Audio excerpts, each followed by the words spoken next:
আসসালামু আলাইকুম বন্ধুরা, আমি আসলাম আজকে ছাদে। এই আমার কবিতর। আমি আসার সাথে সাথে সবগুলো নিচে এসে গেছে। এই তো সবগুলো আমার কাছে এসে গেছে খাবারের জন্যে। বাড়িতে খাবার নাই। এই তো সবগুলো এখন খাবারের আশায় বসে আছে। আমি আসার সাথে সাথে সবগুলো আমার কাছে এসে গেছে। এই তো সবগুলোর এখন খাবার লাগবে, খাবার শেষ হয়ে গেছে।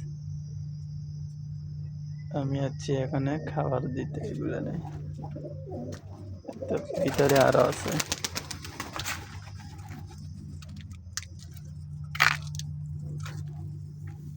তো ভিতরে আছে আরো, ওই তো বাচ্চা। সবগুলো খাবারের জন্য তাকে আছে। খাবার দেওয়ার সাথে সাথে শুরু হয়ে যাবে।